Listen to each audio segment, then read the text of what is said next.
Hello, everybody. Welcome to the Steel Sanctuary podcast. I'm your host, David Barrow from SteelSanctuary.com, and I got my co-host back with me, David Korob. Dave, how you feeling? Oh, I'm hanging tough, brother. Steelers are an offensive juggernaut now, brother.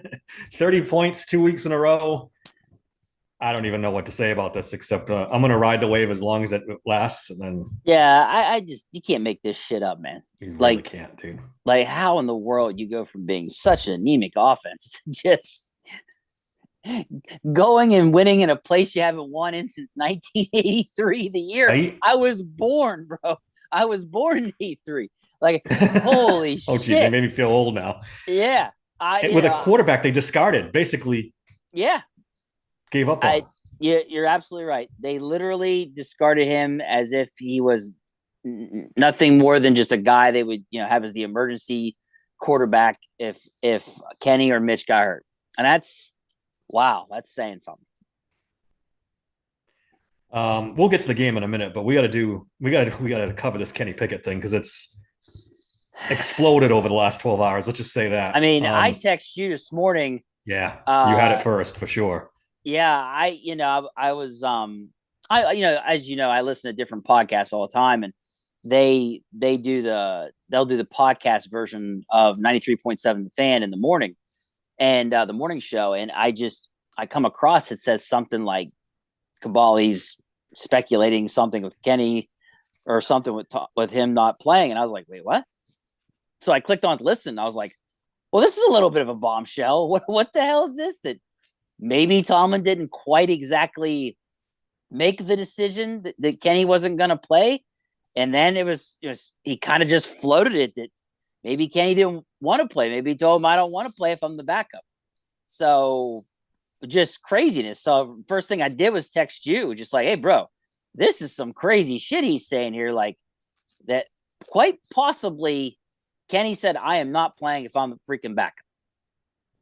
I can't like when you texted it to me, I was like, that doesn't make any sense. That can't be right. Yeah, Like I'm like, who is Caboli saying? Told Pickett he was going to be inactive. Was it Rooney? That was my first thought. Is it Rooney or Khan telling him telling right. Tomlin what to do? And I'm like, I just can't. So then I listened to it, and he Caboli's pretty adamant about it. And then we listened to the Tomlin press conference, and he kind of he confirmed Kenny was healthy, but that's as far as he go. He said Rudolph's going to start next week, and they asked him about the playoffs, and he said, "Well, we'll see. We're not getting that far ahead of ourselves yet." And then this afternoon, like it started with one person, then two people saying that they're hearing the same things that Caboli is. This is wild, man. This is wild. And you know what? It did cross my mind a little bit when he was inactive and people were saying he's healthy, he's not healthy. I think I even said something to you, or maybe I said it on Twitter. What if he was just pissed off at Tomlin and giving Tomlin an attitude, and Tomlin benched him for that? And it's even worse than that. It's even Well, worse.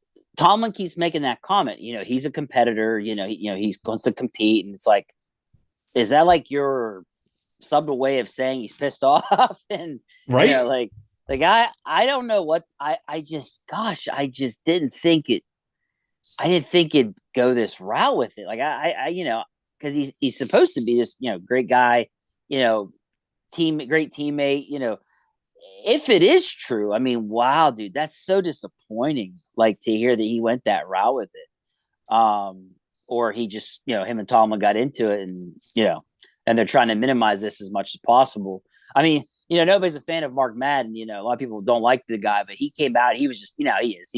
He just straight up said Kenny didn't want to play as the backup, and everyone in Pittsburgh, the media won't write it. They won't put it out there.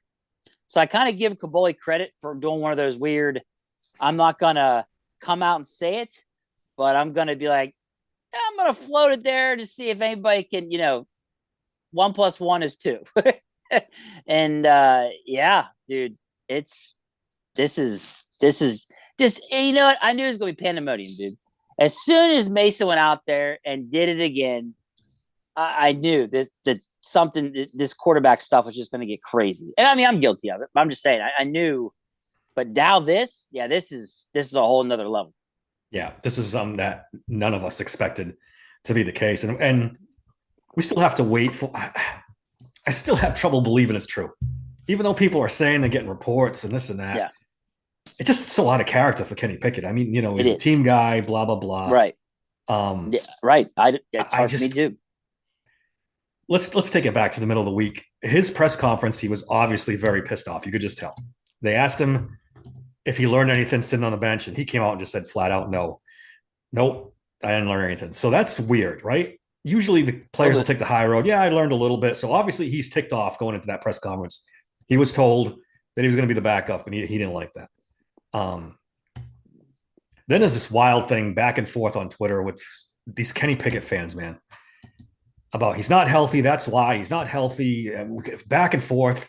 Yeah. Dave, answer me this question. And I know your theory, but I'm going to ask it again. What do these people? What have these people seen to be so loyal to Kenny Pickett and so blindly, thinking that he's the guy? The guy has never done anything. I just don't get it, dude. Why is it so hard to accept that he's just an average quarterback? So the best way for me to think, so when it comes to us Pittsburgh Steelers fans and our players that do really well for us, right? We're loyal to them to the bone, right? Like the Troy Polamalu's, the we can go further back, the 70s teams, right? Joe Green, we're going to be loyal to our best players. That's just how we are in our history, right? Okay. Kenny Pickett was the last great Pitt player they've had since Aaron Donald? Is that accurate? Probably. So Pitt people are going to be really loyal to him, and there's a part of it I respect. I respect the loyalty. It's just that it's blind loyalty, and it's crazy, man, and it's nuts. Like and don't get me wrong, there are Penn State fans out there, blind loyalty. There are West Virginia. Look, I'm a West Virginia fan, right, at heart. There are West Virginia fans that are loyal to a fault with players. Like it's just one of them things, man. Like, but that's really what it is. People are just very loyal to Kenny Pickett and what he did for Pitt. And maybe some of it's not that. Maybe it's just they just love him in general. I'm just, for the most part, it's definitely Pitt Panther fans, and for the most part, and it's just a loyalty to him no matter what. It's crazy. It goes beyond Pitt fans, though, right? There's some guys out there that we were talking about earlier that didn't go to Pitt that are just. Yeah, there's some that didn't, like I said, but it's also some are just fucking trolls in general. And they're just poking the bear to get the fire going, to get attention too. There's so many of them on Twitter too, but yeah, dude, like he's their guy, and in some ways, maybe it's even just embarrassing for them that Mason Rudolph is making him and look like look bad, like he's indispensable. Like they can be done with him and move on. And people don't want to admit that. They have there's too much of an ego there with Kenny Pickett and their loyalty to him. And that's just the way it is. Like I almost feel bad for them. It's like, guys, like you're making yourselves look like idiots. It's like you don't have a clue. And I said this today on Twitter. I said, I'm sick.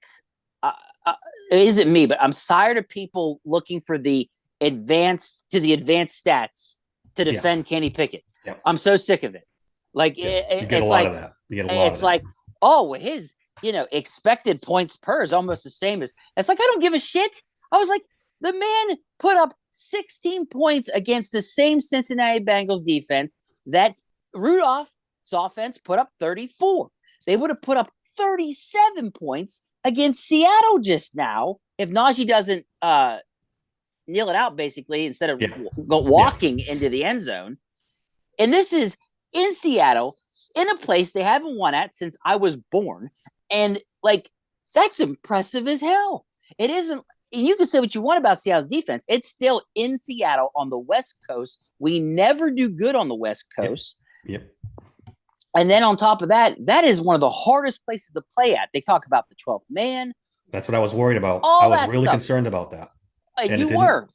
All of it. Guess what? It didn't affect Mason Rudolph at all. I went back and shocked. watched. I'm shocked. Like, yeah, I'm shocked too. I never saw this come with Mason Rudolph. Nobody can. I mean, come on. Like I know. I retweeted that one guy that said back at training camp that Rudolph looked pretty good. Yeah. So kudos to him. Like he saw something. But for me personally, dude, we made fun of trading him and letting him go. Like, yeah. I never saw this coming. So, but I'm also going to spit the truth. I see what I see. Yeah. And I went back and I watched the Bengals game with Kenny Pickett, and I didn't remember it as well as I should have. Kenny played well in that game. He hit Freiermuth with about 3 or 4 passes down the middle. Nice throws. He made some plays in that game, but he also, the offense stalled in the red zone like it always does with Kenny Pickett. He was not good on third down like they always are with Kenny Pickett because he's not an elite quarterback. So, yes, he did have a lot of yards. He ended up with 280 yards passing that day, and he played well. The Bengals defense is trash. We all know it now. I mean, everyone's putting up points against them. But he's not – Mason Rudolph's doing the things that he couldn't do. He's scoring points.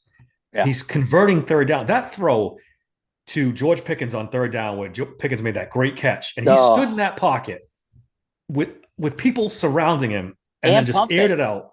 Pump faked and threw on his back foot and did that. That's not a throw Kenny Pickett makes. I'm sorry, it's just not.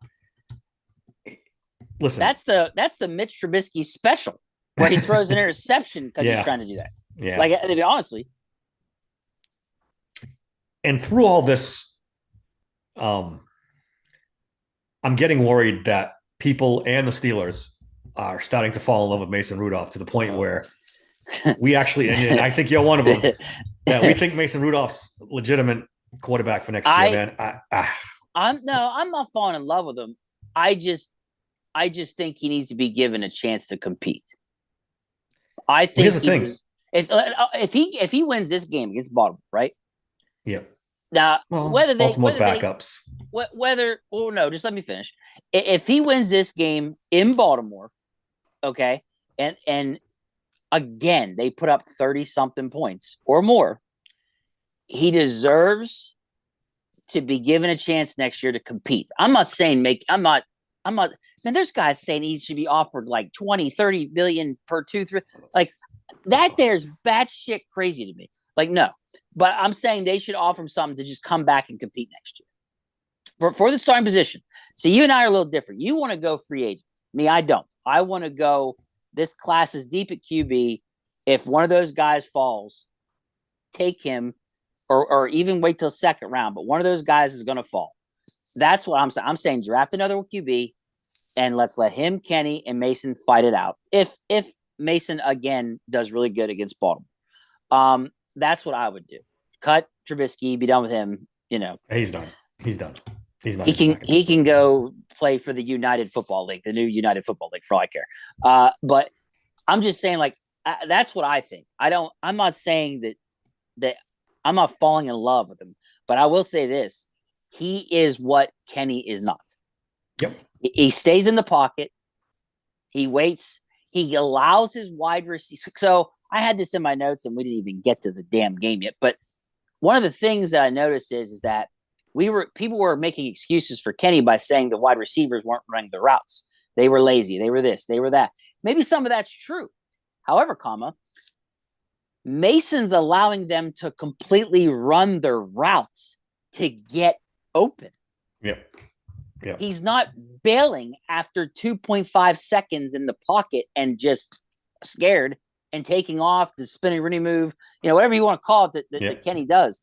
Mason's not doing that. Mason stays in the pocket and actually allows his guys to complete their route. That is the main reason why Mason Rudolph is being successful. The main reason. Yeah, he's a different quarterback. Let's look a little bit into the future. If, like you say, Mason wins this game against the Ravens, puts up 30 points, the Steelers are most likely in the playoffs at that point. He's earned himself a paycheck, Dave. He's going to get paid by somebody to be a backup or even possibly a starter. And, backup money's $8-9 million a season for a main backup. If he keeps making some of those throws he's making, you're not wrong. He's making himself money. I don't know if the Steelers want to pay him $8-9 million to come back. And I don't know, honestly, dude, if he'll want to come back at this point, because he came back because he had no leverage. They kind of treated him like shit.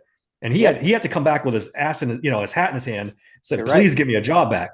That's not going to happen. Someone's going to pay him even $4 or $5 million a year. I don't disagree. You might be right. I don't think Mason Rudolph's back. I don't think Mitch Trubisky's back. I think it's Kenny Pickett in a draft pick, or it's Kenny Pickett in a free agent. I think that's the way it ends up turning out next year. The only reason I want a veteran is because the defense is ready to win now. And even the offense now, with these two running backs and these wide receivers and Freiermuth, this team's ready to win now. A draft pick, you have to wait a year or 2 or 3. A veteran gets you, this team, me and Ron talked about, this could be the best team in the AFC with an elite quarterback. They have all the pieces they need. Go get a center to replace, we'll talk about Mason Cole later, boy. And then maybe one more tweak on the offensive line, and you're as good as anybody in the AFC. Well, with a good quarterback. Yep. Well, you said the word elite. First, you said elite. So elite quarterback. What elite quarterback's going to be a free agent? Well, that's the problem. They're not going to get an elite. Let me rein that back. They're not going to get an elite quarterback next year. That's not going to happen. No. A good to very good veteran quarterback. I mean, Russell Wilson. I don't know, man. No, I'm sorry. My first instinct is no too, but he's a veteran. He's better than what we have. I know, Dave. I struggle with that one too. Kirk Cousins, I like him. I know you love him. Yes. I don't know. Baker Mayfield. How old is Kirk Cousins now? Because he's been around a while. He's in his late 30s. Again, late 30s. These guys could drop off a cliff at any moment. Yeah, absolutely. And he's coming off a bad injury too, so that you got to worry about that. So I feel like to achieve what you want, they're gonna have to trade and get somebody. They're gonna have to trade to get a Justin. Yeah, there's no free agents unless something like that. They're gonna have, if you want that kind of QB play, they're gonna have to trade to get somebody, Dave. And I just don't see it happening. But if they hit on a draft pick, maybe they don't gotta wait as long. And look, remember, and I'm not saying that everybody gets this lucky, but Ben's first year they went 15-1. Yeah. Next year they win the Super Bowl. It's there. Here's the problem with this draft. There's 3 guys at the top that are really good. You got the LSU kid, Jaden Daniels, the USC kid, and Drake May from North Carolina. Then it's a real drop off. Then you're looking at Bo Nix or the kid out of Washington, there, Penix. And then it's even a bigger drop off. Michigan's quarterback. But I like those guys. I like Penix. I don't have a problem with that. He's been hurt a little bit. He falls to the second round. Yeah, if he's there in the second round, you take a flyer on one of those guys. If Bo Nix is there, I'm running to the podium. Yeah, you probably take a flyer there. I just feel like it's look at it. We're seeing it. Decent quarterback play, and this team's cruising. I mean, we wouldn't say Mason Rudolph's played spectacular. He's played good. Yes. And the look what they can do. Up. Right. So, that's all they need. They just needed somebody to be good. Yes. Yes. It's been so long since we had good. It's so fucking long. That a good, just competent quarterback that just stays in the pocket an extra 2 seconds to let his receivers run their routes. Wow. Amazing, huh?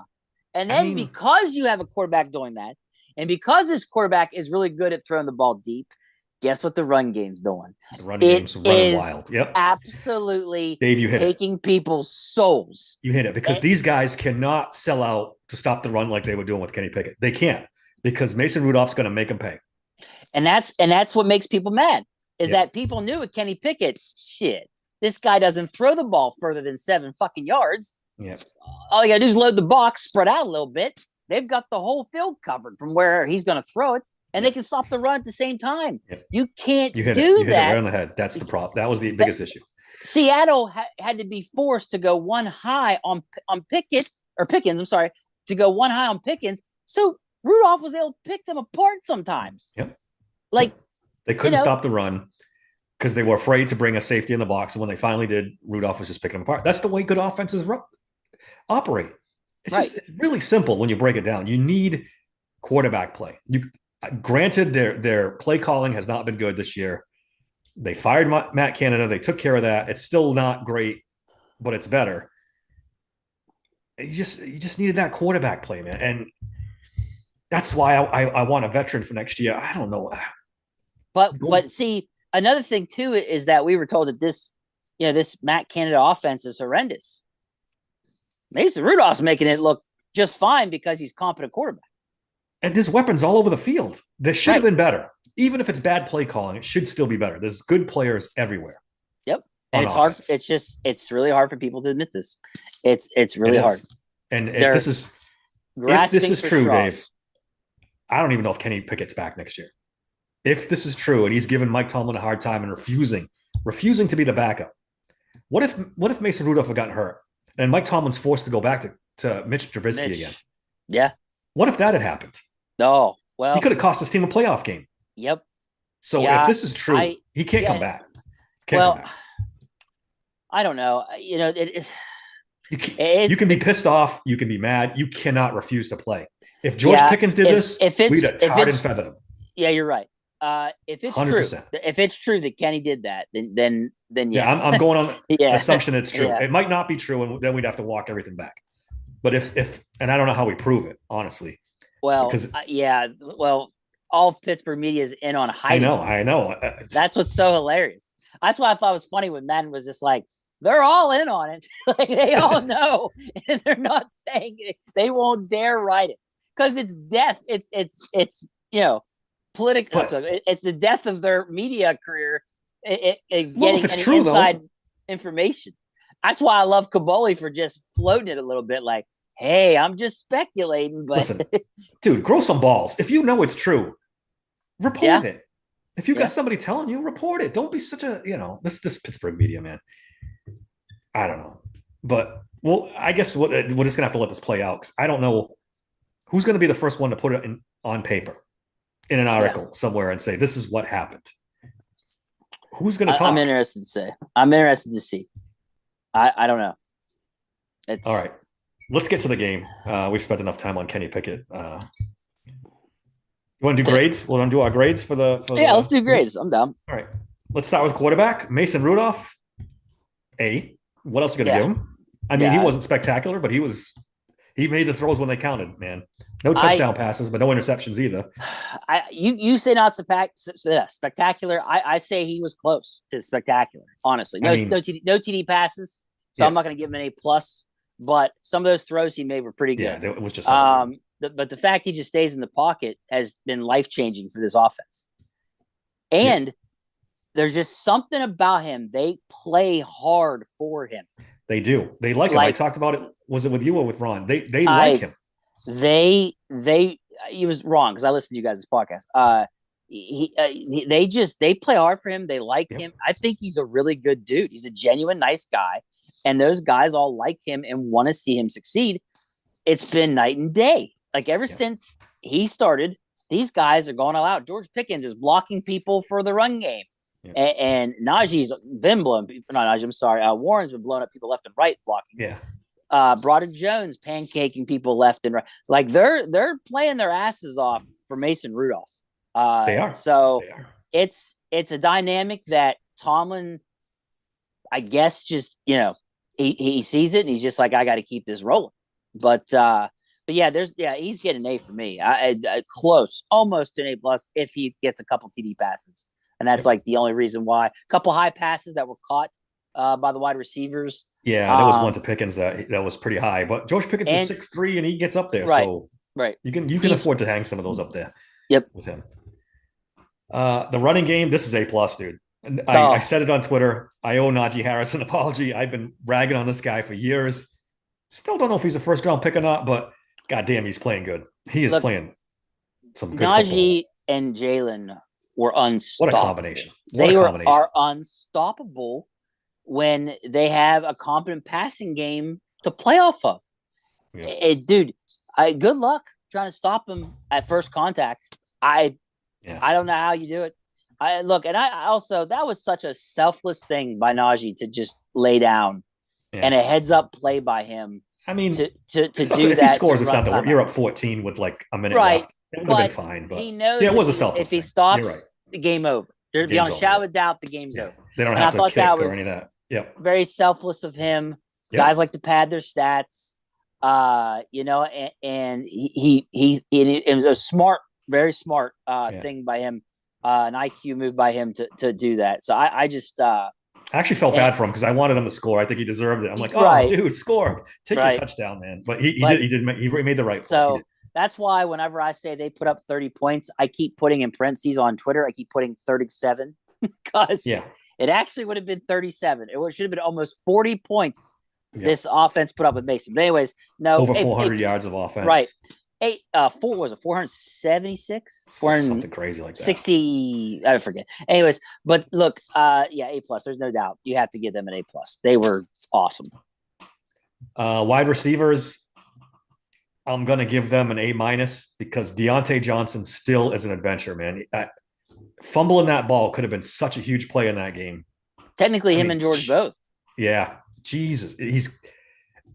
I don't know. I'm beginning to get to the point where I don't know if you can win football games with Deontay Johnson. He just makes too many bonehead plays that cost you games. It's getting ridiculous now. I understand your frustration, but he also had some really good catches. He had a really high He's one. He's a talented guy, dude. He is. He had a really high one that he went up for and caught with his fingertips, which was really good. He had the one where he actually ran backwards and it worked. First down. We were all shocked at that one. Right. So, I mean, like, I don't know. I think he's just one of those players. They're going to be a frustrating player to watch because they're uber talented, but they also make stupid mistakes. It's so frustrating. It'll drive you nuts. It is. It's very frustrating. No, I give them basically an A- as well. Same thing. The only reason why I don't give them A+ is because they both fumbled the ball, and luckily, exactly. The one went out of bounds. The other one, he stepped out of bounds. So they got lucky there. But I mean, look how many A's we're giving. Sheesh. Offense scores almost 500 yards of offense, dude. Never thought we'd do this, man. No. All right, let's do offensive line. What do I give these guys? B, because the run blocking was so good. The pass blocking still an issue. Still not very good. And Mason Cole, what is it going to take for Tomlin to replace him? What is it going to take? Nothing. 50% of his snaps are bad, at least. It's so hard for an O-line to gel. Yeah. That. Oh, no, don't get me wrong. I get it. You don't got to tell me. I get it. I'm just saying that I think that Tomlin and them are so worried that they don't want to break up how that O-line, how it's gelled together. I think they worry the dynamic will be too much. But don't get me wrong, I'm with you. I would rather move Daniels to center, plug in Herbig at right guard, and call it a day and be done with it. Or if you don't want to make that many changes, just make Herbig the center. He can't be worse. Can't be worse. I agree. Can't be. No, I agree. But I do think that they're worried about that dynamic. Or it's Pat Meyer. Maybe Meyer's like, no, you can't do that. Don't do it. Don't do it. It's really hard to tell. But as far as my grade goes, I'm in the same with you. I'm saying B-. Maybe or just a solid B, but like the snaps and the pass protection, dude. Pass protection's still not good. It's still not quite as good as I want it to be. They're great running. Yeah, dominant. What are they got to do to get Chooks back on the field? What does Chooks have to do?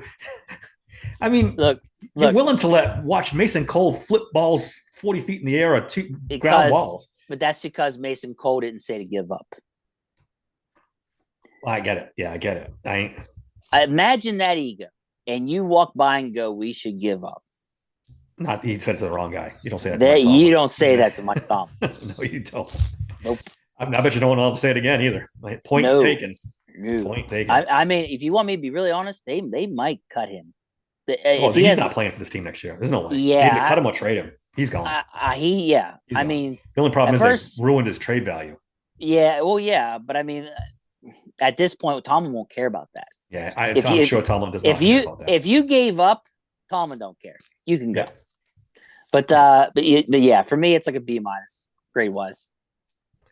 What do we left? Tight ends. Not much good blocking from Washington. Freiermuth had a couple catches. Hayward Big had first down. False start too. So yeah, I get around C. Yeah. The tight ends haven't been as impactful as I thought they would be. Yeah, you're right. Freiermuth had a really nice first down though. That first down was really nice. But like you said, the stupid penalty on Hayward. Yeah. They're still not using the middle of the field that much, even with Mason. No, they're not. Still not doing it. Nope. So I just give him a C. It wasn't nothing spectacular, nothing real egregious. You're just like, oh, so yeah, Absolutely. C. The Steelers didn't punt until the third quarter. That's a miracle in itself. And they only punted once the whole game. Yeah. That's incredible for this offense, who probably led the league in punts before this last couple of games. And I think I saw they had 7 first downs in the first quarter alone. This is like mind-blowing stuff, Dave. Like how could you ever think that it would be this good after watching this for almost 2 years of just I feel like we entered a different dimension. Right? Like I just it's insane. I don't even know. All right, let's flip over to the defense. I think we've reached the point where it's just too many injuries.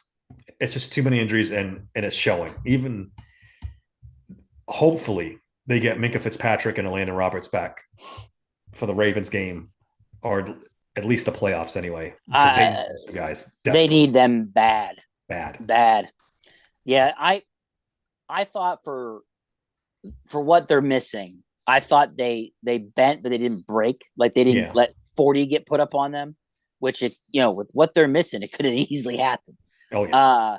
But yeah, I mean, before we get into the grades, just in general, I thought Eric Rowe and Miles Jack have done a wonderful job considering the circumstances. But I just for them to, I think they have the top 2 in tackles yesterday too. For Rowe led the team in tackles for sure. I saw Rowe. That I think it was Rowe and then Jack. I think so. Jack's been pretty good, man. He's been pretty good since he got back. Yeah, right. He was a good player for them. He's just hurt. He had one leg last year. I mean, that's all. But yeah, no, I just overall the defense, they did their thing. I mean, look, it's not easy. And Geno Smith looked fantastic. Dude, that guy is like a magician in the back.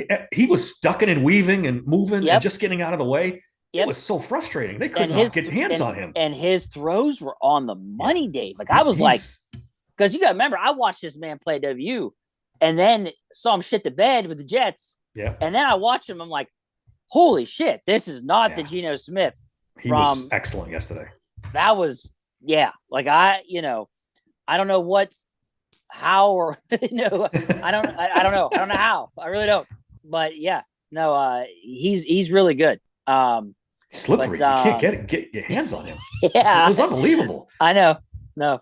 TJ Watt's having nightmares about missing sacks because he had a few that he had him. Tackling ghosts. Yeah. There's nobody there. And it was but no, that was not easy for that defense. And but no, they bent, but they didn't get their asses like kicked. They did it for sure enough.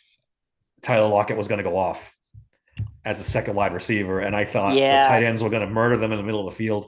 It didn't really happen. I mean, they ran the ball real well against the Steelers. They really did.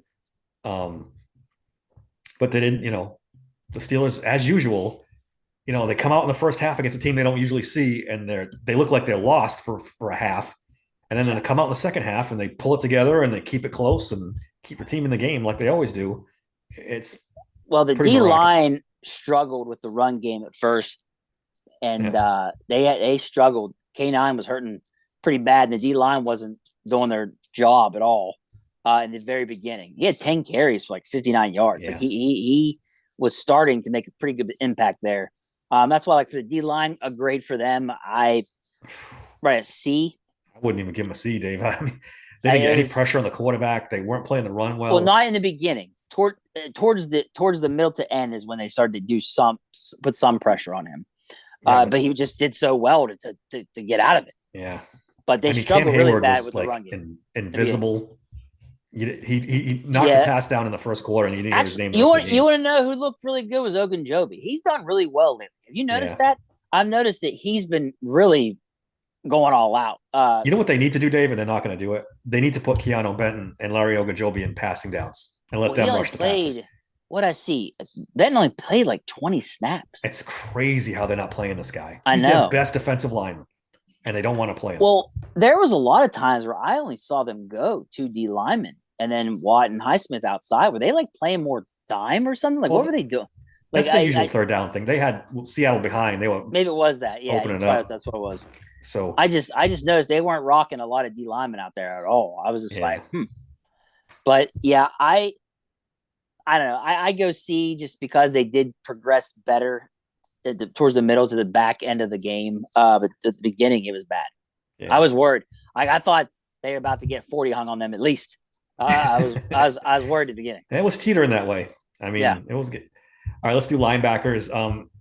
Look, as good as you could possibly expect with this group. I mean, like we said, Miles Jack, Michael Walker shouldn't even be playing in the NFL. Let's be honest. He shouldn't even be out there. No. I don't think Highsmith and Watt had their best game.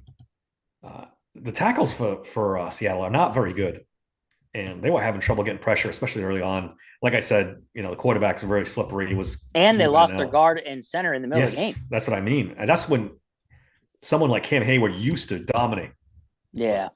I mean, we'll see about Cam Hayward, but so I don't know. The linebackers, C plus.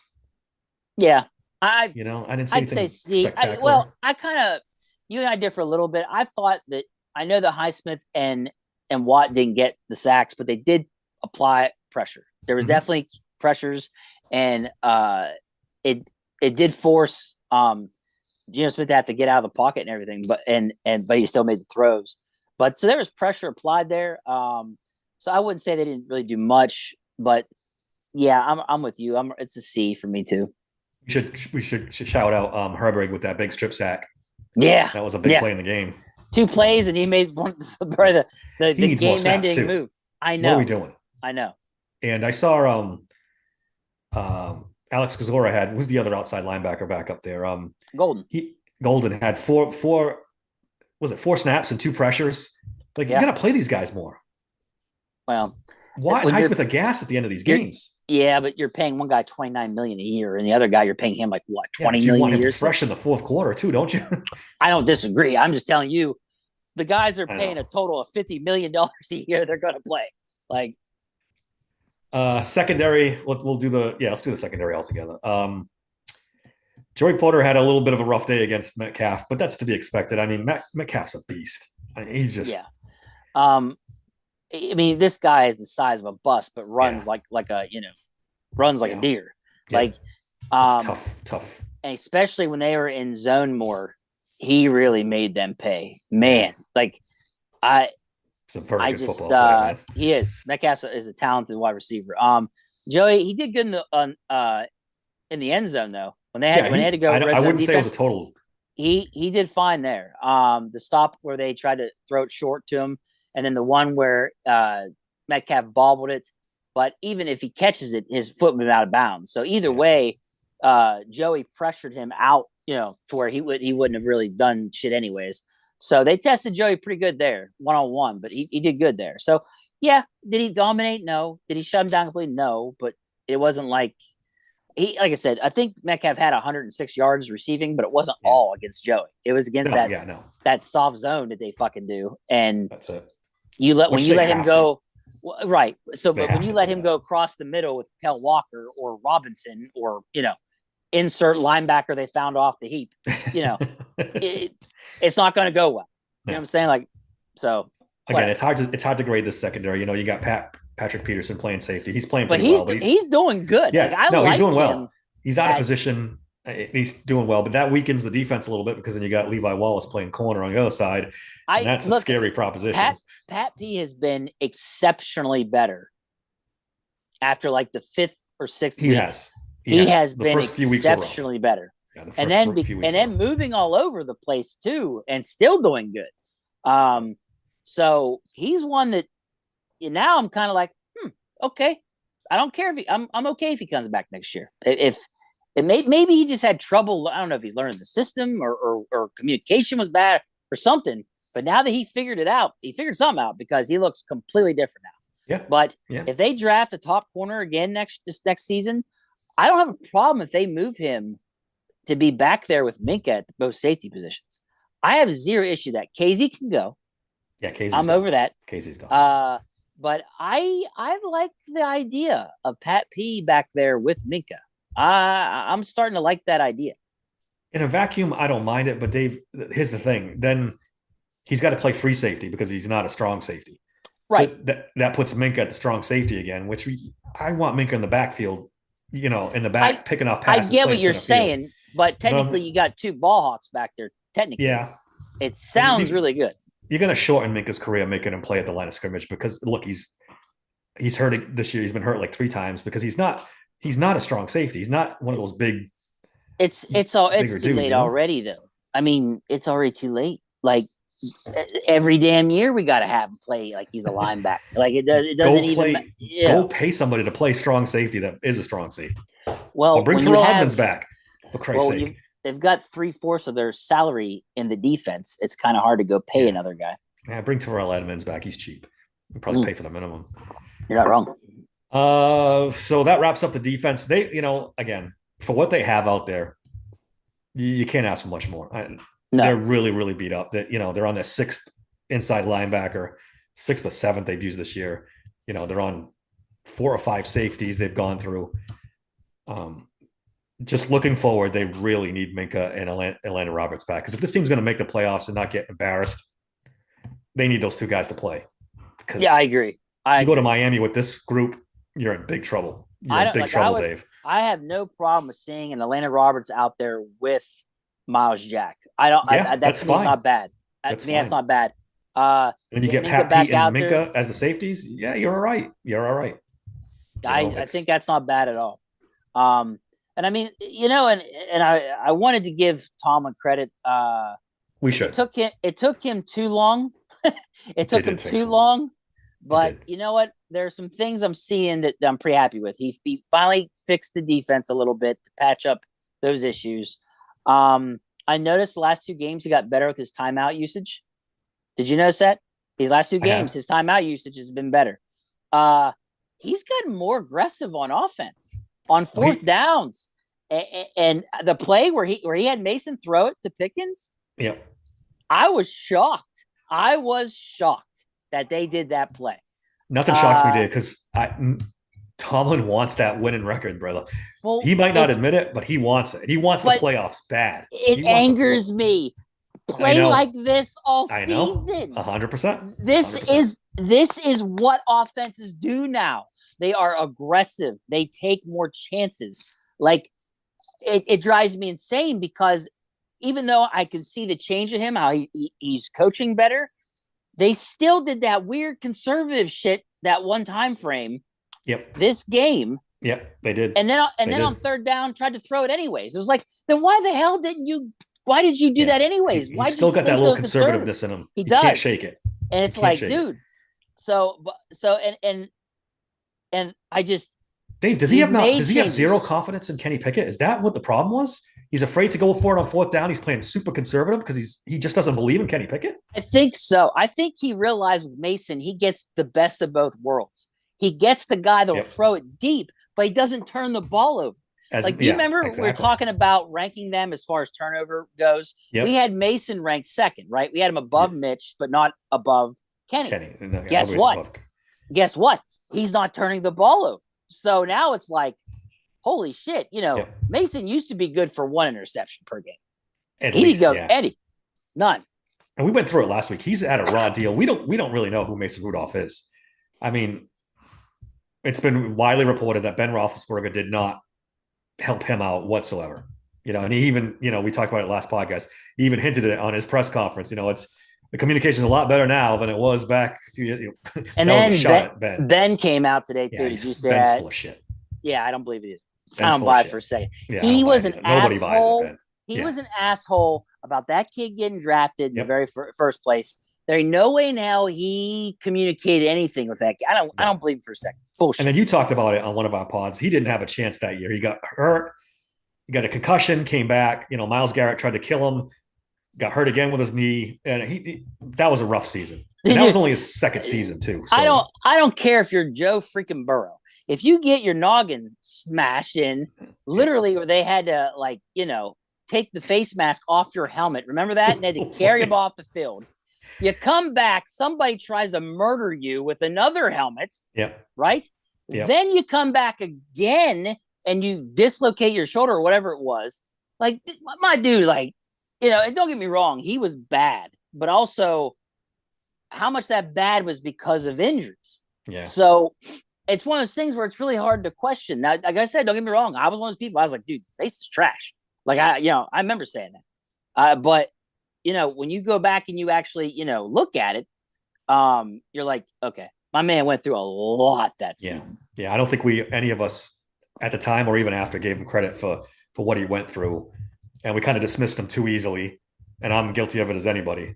And the Steelers are too, because, I was going to say, cut him. So did they. Tomlin discarded him too. No plans whatsoever of him ever touching a football. Nope. Ever. These last 2 seasons. He didn't touch it at all last year. And that was the plan again this year. He was holding the clipboard. That was his job. You're right. So you're right. And he came back, like we said earlier, begging for his job. They didn't really want him. So look, let's look forward now. The playoffs. You said it to me, Dave, and I wasn't buying it. If they win, and I was like, they're not winning this game. They're not, and they did. So now the playoff possibilities are actually in their hands. I have all. I got all. Give me 1 second. Let's go through it. Okay. I know they need to win first and foremost. Here is the full breakdown of the scenarios they get in: a Steelers win and an Indianapolis-Houston tie.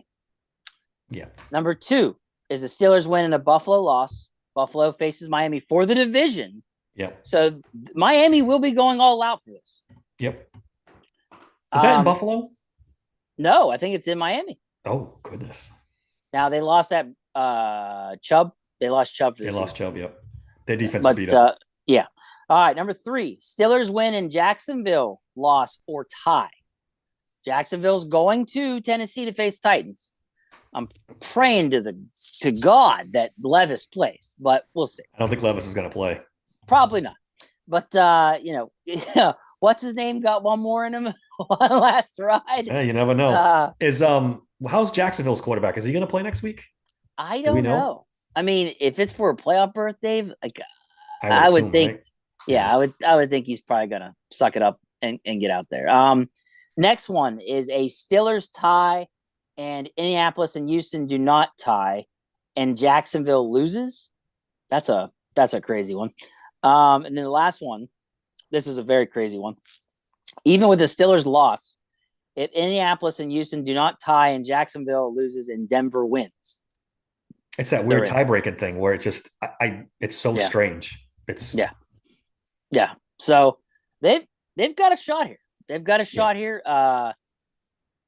John Harbaugh was not committal to whether or not he would not start or sit his players. He's going to play that. He's not starting. He's going to play a little game. Well, I wouldn't either. It's not worth the way Lamar. The only problem is they have that playing, bye, so he might want to start him for a half just to keep let them totally, be rusty. I get it. You don't got to tell me it, but man, I'd have Lamar Jackson in bubble wrap on the sideline. It's going to be interesting. It's going to be interesting. Most teams stay home. I don't want you slipping on something and falling, walking to the field. Like I'd be nervous as hell if I was them. But those are the 5 scenarios that they can make it. But they got to win first. I was also not happy that I wasn't happy that they put the Steelers to play on a Saturday on a short week too. I didn't even realize that was going on, and I'm like, Tomlin kept talking about a short week on the press conference. I'm like, is that game Saturday? And sure enough, Saturday 4:30 game, I believe. And I'm not shocked. The NFL, man, they try to fuck the Steelers left and right as much as they possibly can. I don't know why. I don't know.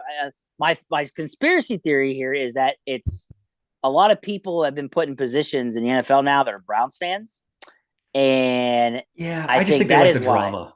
They like the drama of the Steelers early. Then they got the tennis. They got the I know what you're saying. The Texans Colts game at night. Well. So that kind of matches up. I don't want no fucking drama. I want it to be the NFL does those.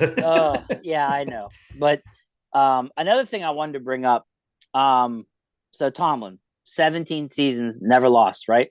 Yep. 17 week seasons. So there's even a bigger one that you can bet your ass next year they're going to be going for. They're going to be What's going that? to tie the Dallas Cowboys for the most consecutive seasons without a losing record in NFL history. Yeah. The record is 21 by the Cowboys from 1965 to 85. The Steelers are now at 20 from 2004 to 23. So if they win next year, they will tie the record, and then the Patriots have 19. But that record ends for the Patriots because they're 4-12. Yep. So they can't do it. They can't do it. But the Steelers next year can tie the all-time record. Nonsense, man. I know. I just want them to win Super Bowls. I don't care about these winning records. I'm just warning you now. Next year, the streak of 18 they're going for, and the streak of all time to tie it next year, 21. Oh, God help us. So if the Steelers do make it, it looks like it's either the Dolphins or the Chiefs, right? I mean, you mean the face that will face? They'll face in the first round. Yeah. I mean, it'll be Chiefs, the Dolphins. You need the Dolphins to win. Chiefs, Dolphins, or what was it? I guess it could be Buffalo in theory. I thought I saw in theory it could be Buffalo. Because Buffalo would be. They would probably be the third seed though, right? Because what's Buffalo's record? I'm trying to bring up the damn thing, but for some reason it could be Buffalo. It could be because they have the same record as the Chiefs, so it could be the Bills. It could be anyone from Dolphins, Chiefs, and then depending on how the Jaguars game or the Bills game goes, it could be the Bills. I think I saw. All right, Dave, pick your poison. Which team do you want to play in the first round of the playoffs? Buffalo. Oof. Go to Buffalo, go to Miami, and go to Kansas City. And we're getting way ahead of ourselves, but let's have a look. We are. But honestly, I'm going to pick Buffalo. They've been. Yeah, they haven't been good, right? They've been off and on. And I don't know. They're just not the same. I don't know. Yeah. There's just something with them. They lay stinkers left and right. They're like the Cowboys of the AFC. Really. Their defense is terrible. Their defense is bad. They've had a lot of injuries. Their defense is bad. So if I had to pick one, it's them. Now the Chiefs have been weird too. Like they're not really. I don't want to go to Kansas City. Don't get me wrong. I don't want to go to Arrowhead. I get it, but I'm just saying, like in general, I'm not as scared as I used to be. Does that make sense? Of the Chiefs? No, because Tyreek Hill's not there. That's a big difference, man. That's a huge difference.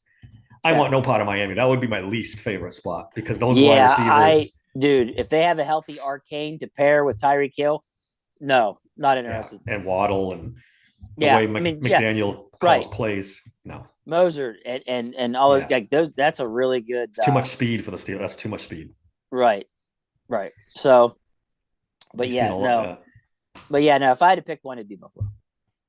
So, what's your prediction? They making the playoffs? Ooh, man, this is tough. I'm gonna say no. I think they are. I think this thing's like Cinderella story. I think it's the momentum's going now. I'll be so amped because we were so down the dumps 2 or 3 weeks ago. It's been fun these last couple of weeks, Dave. I'm not gonna lie. It's been a lot of fun. It's been a lot of fun. Since we started this podcast, it's been a freaking sludge of just bad game after bad game after bad game. It's just fun and I don't want it to end. But the odds are pretty rough. I'd have felt better about it if one of these teams would have lost that we needed to lose. They'd have lost this week. Yeah. I'd have felt better about it. But now that we're only relying on 2 teams instead of 4, like that's kind of shitty. So I don't know, man. I hope you're right. Like I want them to be. At this point, I'm all in with it. I want them to be in the playoffs. We only see the Dolphins beating the Bills. It's just so funny though, because like we talked about how we know what's best for teams to go 7-10. Yet here we are. That ship has sailed, so might as well root for playoffs now. But here we are 3 weeks later, and we're like, let's go, baby. I was thinking about it today, Dave. What's the difference of a draft pick now if they go, say they win next week and they're 10-7? Yeah. And they miss the playoffs? So what's that? 3 spots difference if they did I just think. make the playoffs Yeah. at this point. They've Yeah. blown a good draft. They're not getting a good draft pick this year, regardless. So Right. might as well go for the playoffs and try to have some Yeah. fun. No. Now that they're chance to go 10-7 instead of 7-10. Yeah. I mean, but yeah, no. I just it's going to be tough. I mean, This is last year all over again. it is Last week, needing this and that to happen. It is. I'm sick of it. But yeah. It's a little better though, because last time, what do we need? We needed 3 teams to lose that last Sunday, and 2 out of the 3 lost. It right? it was really bad last year. Like we needed like a lot to happen. Yeah. It all depends how much the Ravens starters start, because that team is a wagon, dude. That team, the Baltimore Ravens. I watched that game and man, they're just smoking everybody. Like I mean, look, they're giving Lamar Jackson time. Yeah. He's got an arm, the legs. It's just not fair. Zay Flowers, even Odell Beckham Jr. looked good the other day. Yeah, Zay Flowers is a big weapon for them. Yeah, he is. Weapon for them. He is. And that Likely kid is playing so good. They didn't even miss. It didn't miss a beat losing Andrews. Yep. So yeah, no, they're their defense is good. It is. So. It is. Their safeties are both really good. Their linebacker core is really good. Or Con Smith and who's Patrick Queen. Yep. You could make an argument that the 2 best teams in the AFC right now are Cleveland and Baltimore. You could defensively at least. You absolutely could. And what's his name's throwing like he's 21 again. I don't get it. Dude, Cleveland. The thing with Cleveland is just so strange. Like I don't know what I don't know what Flacco's on. Like he should be getting drugged. He should be getting drug tested like right now. And then I would like to know if they got people getting paid to video camera every team they face. Like I'm waiting to hear some kind of crazy thing come out of Cleveland, because the way they're playing without all these big time players they usually have is so strange. They're on their 4th quarterback. They lost their all-pro running back. Right. Their whole offensive line has been hurt. The whole thing is strange. It's crazy. The whole thing is strange. But hey, if they're credit to Stefanski, he's doing really good. Stefanski's done a great job over there. All right, I think that'll wrap it up for us. You got anything else before we get out of here? No, that's it. I'm good. All right, you can follow me on Twitter at SteelersSank16. Email the show at daver@SteelersSanctuary.com. Give us a subscription, guys. We really appreciate it. They've been going up. We really appreciate that. Keep it going. Dave, give me your stuff. Let's get out of here. Yep. You can find me on Twitter at DMC3SSP. You can find me on TikTok at Steelers Sanctuary Podcast or Steelers Sank Pod. Caesars Sportsbook just got added to my microsite for sportsbooks, guys. They got a deal, get up to $1,000 back in bet credits. So go to my website at signupexpert.com/nothingness. All right. Until next time, thank you for listening to the Steel Sanctuary Podcast.